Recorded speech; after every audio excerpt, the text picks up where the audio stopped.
The scent of bleach and pine cleaner clung to my skin as I dropped my keys onto the chipped kitchen counter. It was almost midnight. My back ached, my hands were raw, and all I wanted was a hot shower and 6 hours of uninterrupted sleep before doing it all over again. This was the life my family thought I never escaped from. The paycheck-to-paycheck housekeeper, always on the edge of burnout. To them, I was the failure, the one who never amounted to anything. And for years, I let them believe it. I played the role they cast me in. Quiet, invisible, struggling. What they didn't know was that every mop I pushed, every toilet I scrubbed, was part of something much bigger. Something they could never have imagined. The flickering light on my answering machine blinked. 3 new messages. I pressed play and listened as the usual voices filled the silence. "Hey, Mandy," my sister Lisa chirped, sugar-coated and fake. "Just wanted to remind you that Dad's birthday dinner is this Saturday. Don't forget. It's at 6, not 7 like last year. Try not to be late this time, okay?" Message 2. "Mand, it's Mom. We're ordering from that nice steak place for the dinner, so maybe eat before you come. I know it's probably not in your budget, sweetie." Message 3. My father's gruff voice. "Don't bring one of your weird thrift store gifts. Just show up, say happy birthday, and don't embarrass anyone." I stood there in silence, the sting of their words sharper than I wanted to admit. They thought they were being helpful, merciful even, but every word carried a judgment, a reminder of where they thought I stood in life, beneath them, barely hanging on. They didn't know about the 4 companies I silently owned, or the fact that I had made my first million 5 years ago, or that just last week Forbes had contacted me for an exclusive feature. The hidden mogul who built an empire from the shadows. I hadn't responded yet. Not because I was hesitant, but because I was finally ready. And it all started 10 years ago. At that same dinner table where Dad would later say, "Pathetic girl, still cleaning other people's houses?"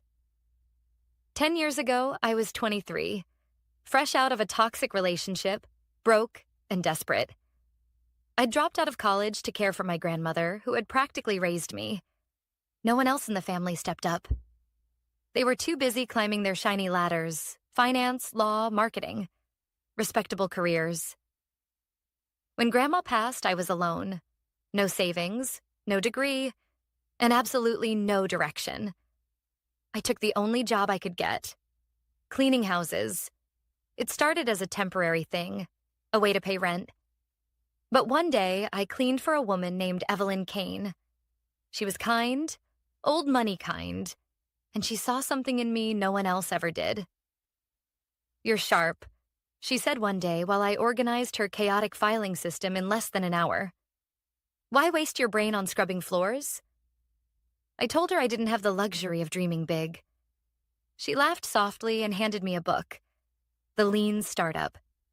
I read it cover to cover that night. Then I read 5 more just like it. Something changed in me. I started waking up an hour earlier to read. I listened to podcasts while I cleaned. I paid attention to how successful people lived, what they outsourced, how they organized their lives. And slowly, a thought began to form. What if I created a business that did more than clean homes? What if I reimagined home services as something high-end, streamlined, tech-driven, designed for the exact people I was working for? So I did. I saved every extra dollar I could. I slept on a mattress on the floor in a shared apartment. I ate rice and eggs for months. And after a year of working 14-hour days, I launched Clarity Living, an elite home management company that offered everything from cleaning to concierge services, staffed by vetted professionals trained in discretion, organization, and luxury standards. I didn't tell anyone.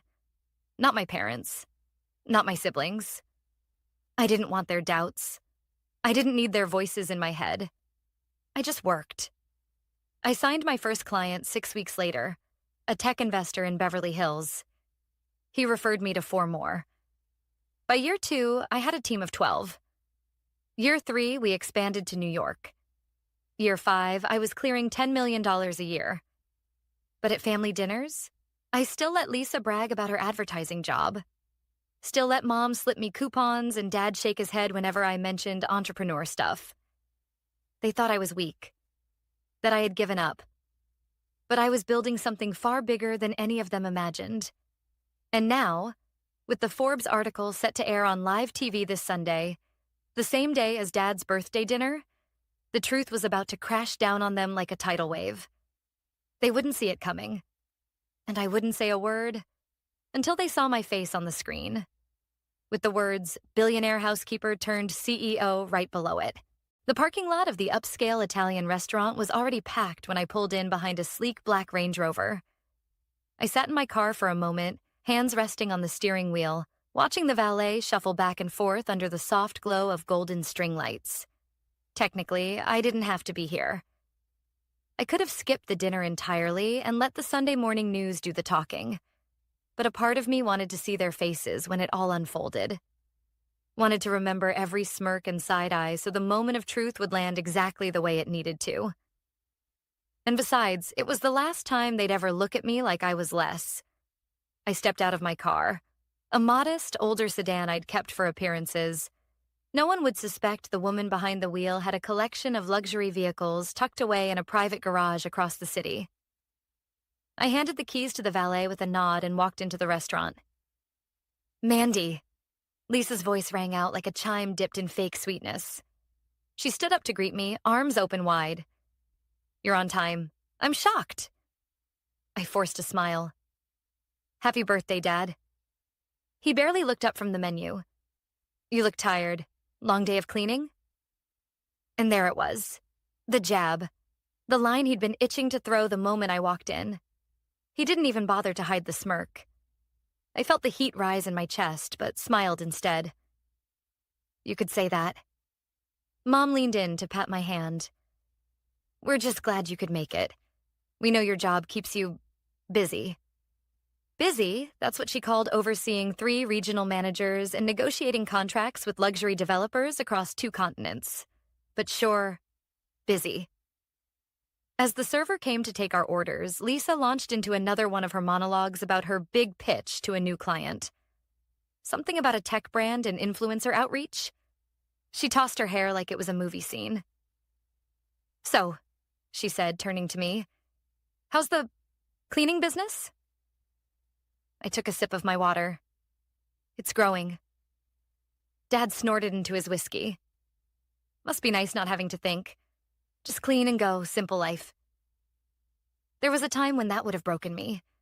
When I would have gone home and cried into a pillow, wondering if I'd made a mistake by staying quiet. But not tonight. Tonight, I smiled and nodded.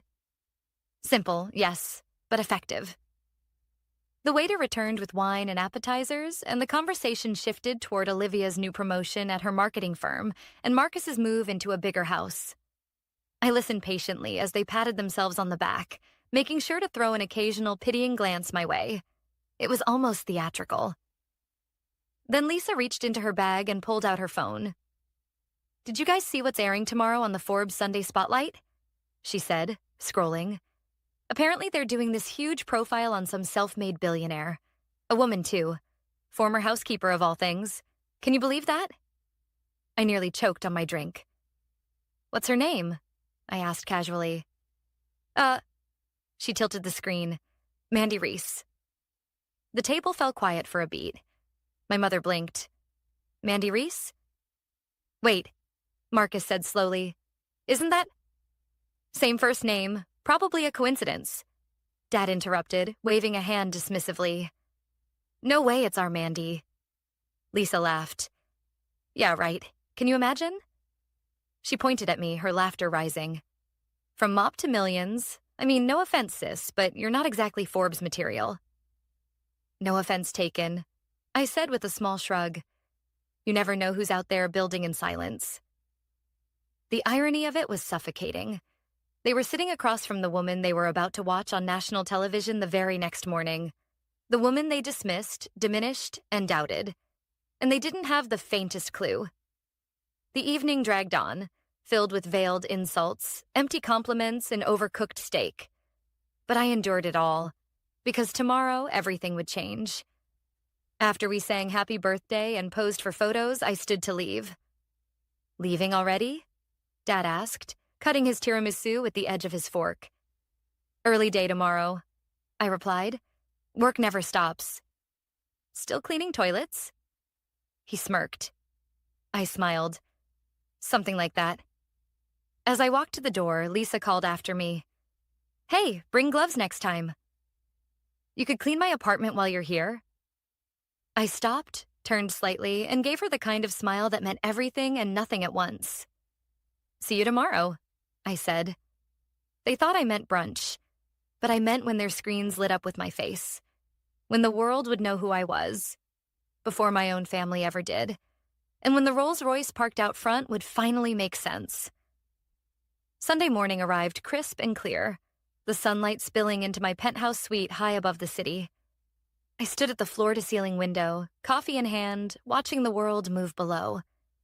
Normally, Sundays were quiet for me, restful, but not today.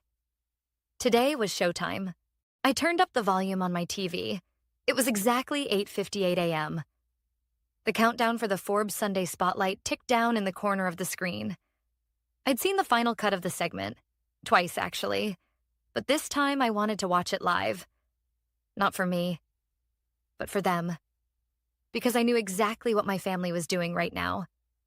Dragging themselves out of bed, brewing coffee, nursing mild hangovers from the birthday wine, and flipping on the news just in time to see something that would shake them to their core.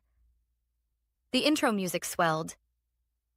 Today we bring you the story of a woman who redefined success, built a billion-dollar company from scratch, and kept it all a secret, even from her own family. Meet Mandy Reese, founder and CEO of Clarity Living. There it was, my name.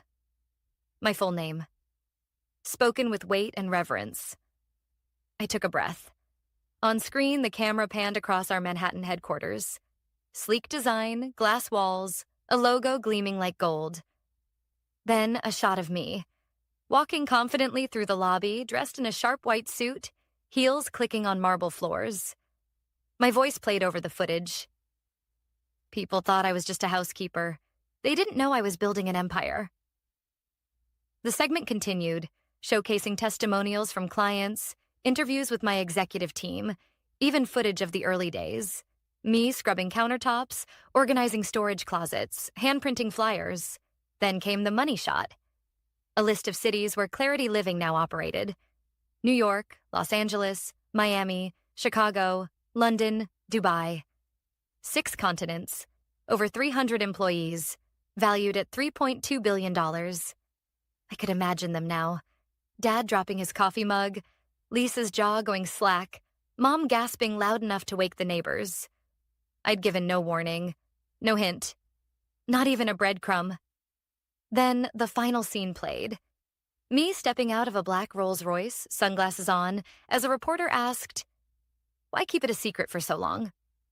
I turned to the camera and smiled. Because success doesn't need validation.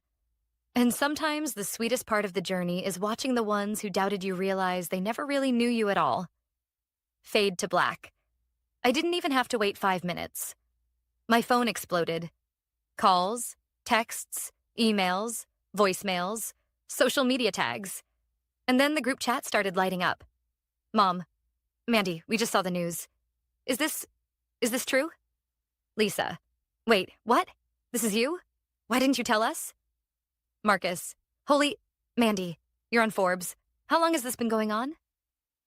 Dad, we need to talk. Now I stared at the screen, letting the messages pile up. My coffee had gone cold, but I didn't care. I walked to the garage, phone still buzzing in my hand. My real car, a 2024 Rolls-Royce Ghost, gleamed beneath the overhead lights. I slid into the driver's seat and started the engine. They had questions. Of course they did, but I had answers. And today, they weren't going to hear them over text or in some awkward phone call. They were going to see them, feel them. Because today I was going to visit the same people who had laughed at me just hours ago, this time in a car they used to dream about. Wearing clothes from designers they couldn't pronounce. And walking in not as their family embarrassment, but as the very woman the entire world was suddenly talking about. As I drove through the suburbs toward my parents' house, I thought about the years I'd spent holding back. Every family dinner, every smug comment, every time I bit my tongue instead of revealing the truth. I didn't regret the silence. The anonymity gave me clarity, space to grow. But now it was time to speak with presence. I turned onto their street. The same tree-lined cul-de-sac I once left behind with a duffel bag and no plan. Kids played in front yards, neighbors watered lawns. I imagined the chatter that would spread once they saw the Rolls-Royce pull up. I parked in front of the house, took a breath, and stepped out into the sunlight. Mom opened the front door before I reached the steps. She looked pale, shocked, mascara slightly smudged. "Mandy," she whispered, "is it all true?" I smiled gently and held up my phone, where the Forbes article headline still glowed. "You tell me." The air inside the house felt heavier than usual, like the walls themselves were holding their breath.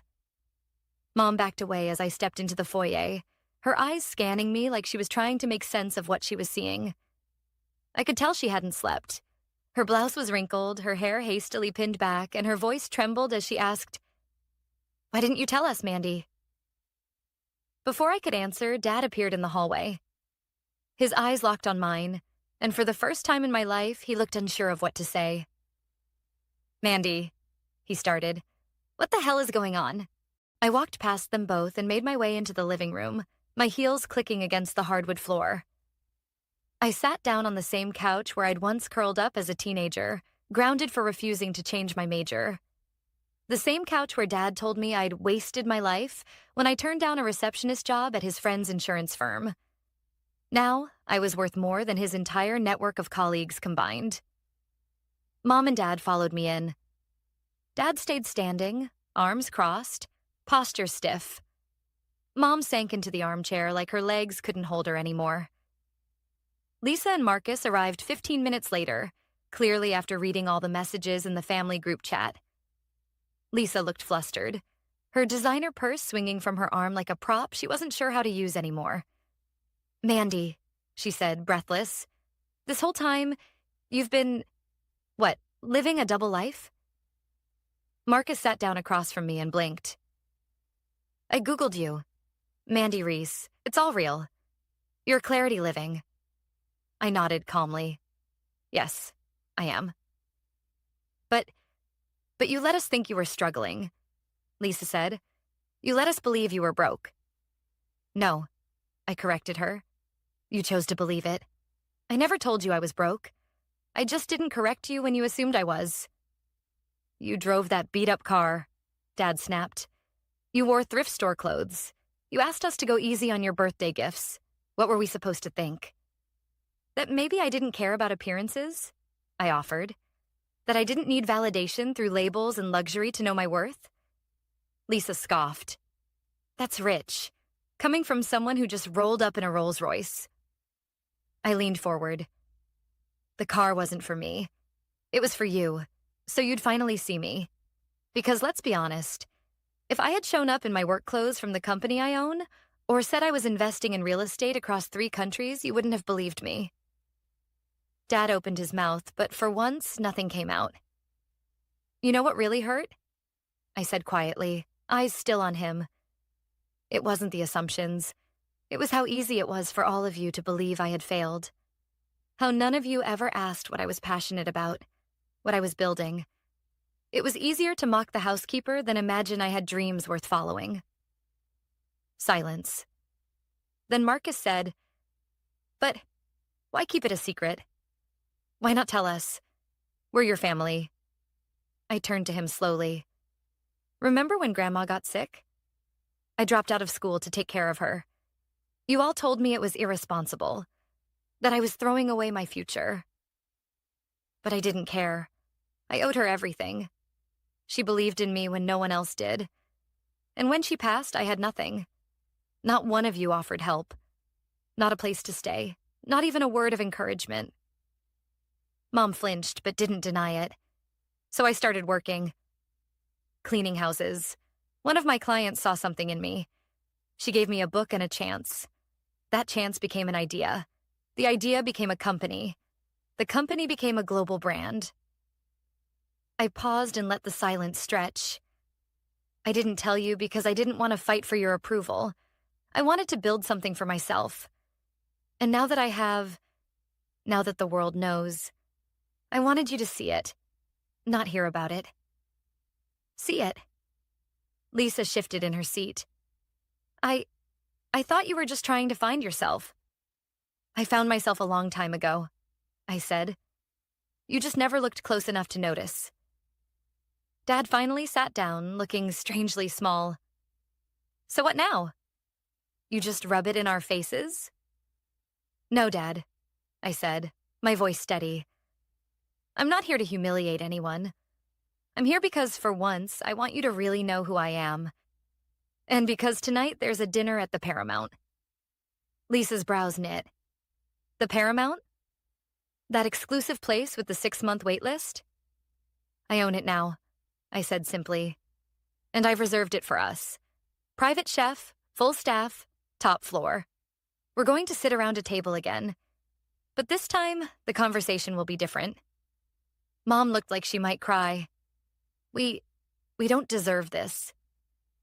I smiled softly. Maybe not. But I didn't do all this to punish you. I did it to prove something. That success doesn't always shout. Sometimes it whispers, builds, waits, and then it reveals itself. On its own terms. The elevator ride to the top floor of the Paramount was silent. My family stood around me, visibly uncomfortable in the mirrored lift, their reflections looking back at them like versions of themselves they didn't quite recognize. Even Lisa, who usually glowed in any social setting, clutched her purse like a security blanket, her eyes darting around the luxurious interior. She hadn't spoken since we arrived. When the elevator doors slid open, a private host greeted us with a polite smile. Welcome, Ms. Reese. The dining room is ready. We stepped into the space I had redesigned just 2 months ago. Glass walls overlooking the city skyline, a long black marble table glowing under soft pendant lights, a private string quartet playing faintly in the corner. The room was soaked in elegance, but it wasn't about wealth tonight. It was about clarity. They needed to see, without a shadow of a doubt, who I had become. The server gestured for everyone to take a seat. As we settled in, my mother leaned toward me. Mandy, this place is breathtaking. I nodded with a calm smile. It's my favorite view in the city. Reminds me of how far I've come. Dad cleared his throat, eyes roaming the room. This is a lot. It's not about showing off, I replied. It's about showing you what you never saw. The servers moved silently, placing down custom menus printed with each guest's name in gold foil. Beside each one, I had placed a sealed envelope. I waited until the wine had been poured, until the first course, lobster risotto, was served. Then I spoke. Before we eat, I'd like everyone to open the envelope in front of them. They looked at me confused.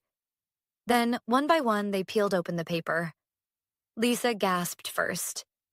Inside her envelope was a simple chart. 2 columns. Lisa's salary and Mandy's daily passive income. The second column dwarfed the first. At the bottom was a polite footnote. This is only from 2 of my 8 revenue streams.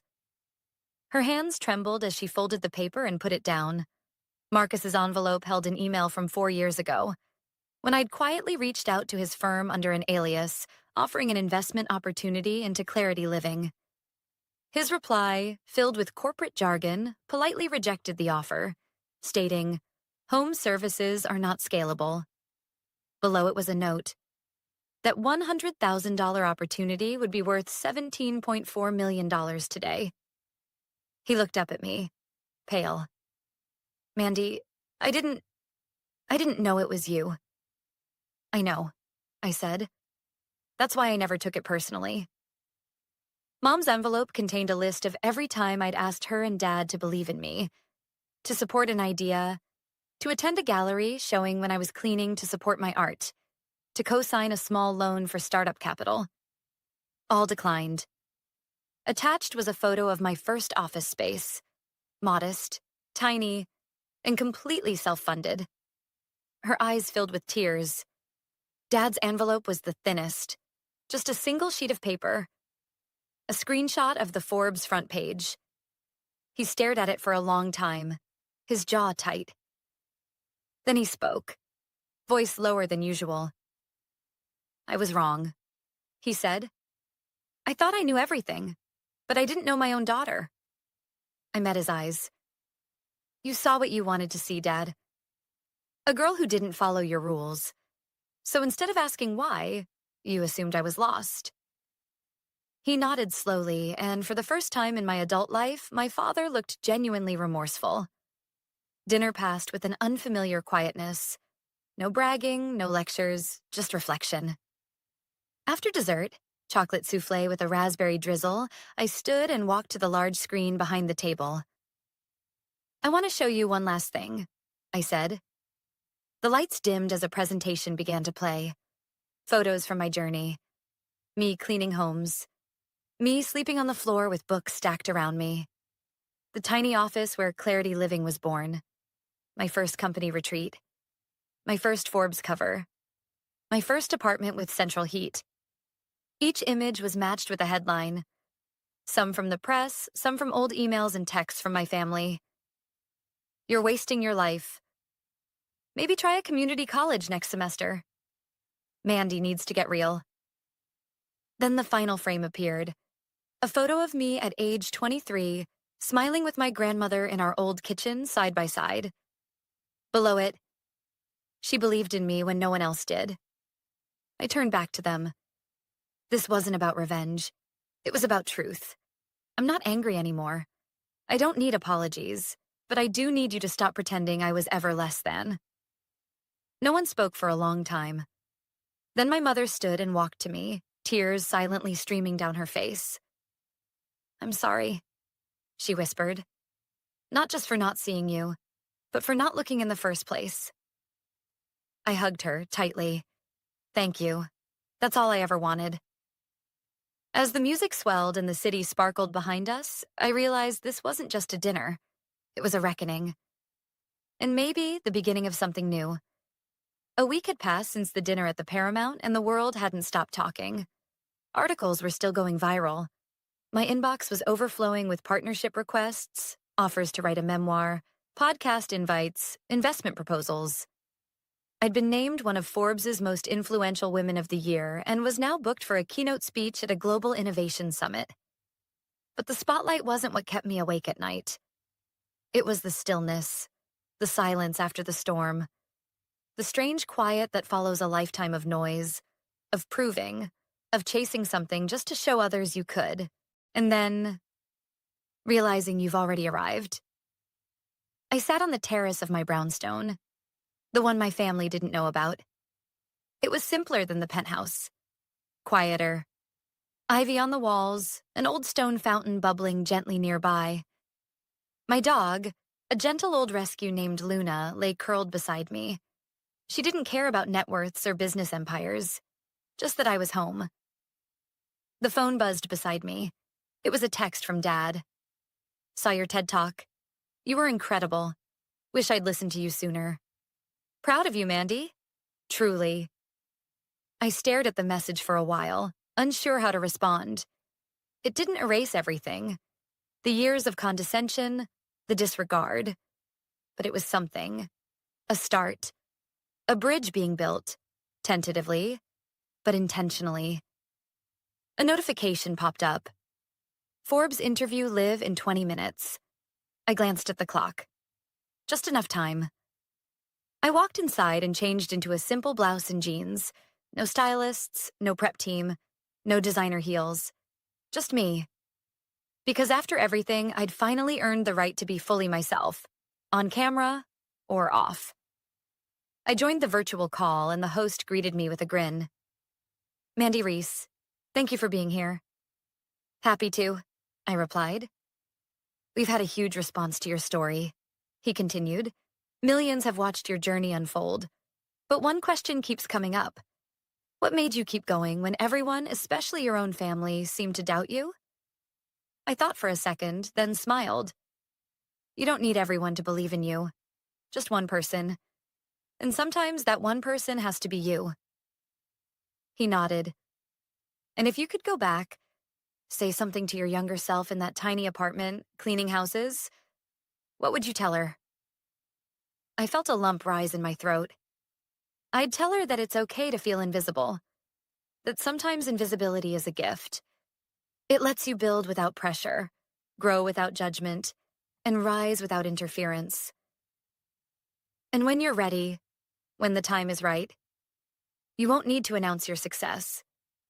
You'll just arrive. And the world will have no choice but to see you. The interview ended, and I sat in the quiet again, letting it all sink in. That afternoon, I drove to the cemetery. I hadn't been in a while. The sun filtered through the trees as I stood in front of my grandmother's grave. I brushed a few fallen leaves off the headstone and placed fresh tulips in the vase beside it, her favorite. "Hi, Grandma," I said softly. "You were right. About everything." I pulled the original flyer for Clarity Living from my purse. The one I printed 10 years ago at a 24-hour copy shop, shaking with doubt and hope in equal measure. I placed it gently against the stone and whispered, "We made it." That night, back in the penthouse, I hosted a small dinner. Not for investors, not for press. Just friends. People who'd believed in me when I had nothing to offer but drive. My first employee. My best friend from college. Evelyn Kane, the woman who gave me the lean startup and saw a spark in the cleaning girl others overlooked. We laughed, shared wine, talked about the future.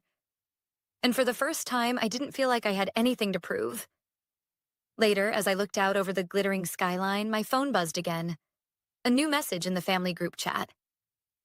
"Mom, next Sunday is our turn. Family dinner's at our place. You don't have to bring anything. Just you. And if it's okay, maybe you could tell us more about what you're building. We want to learn. Finally." I smiled. There was no victory parade, no explosion of confetti. Just quiet understanding. And a slow, steady unraveling of the old story they had written about me. Because I hadn't just changed my life. I had rewritten the narrative. From pathetic housekeeper to self-made mogul. From invisible daughter to unignorable force. And maybe, just maybe, the most powerful kind of revenge is simply becoming everything they said you couldn't be.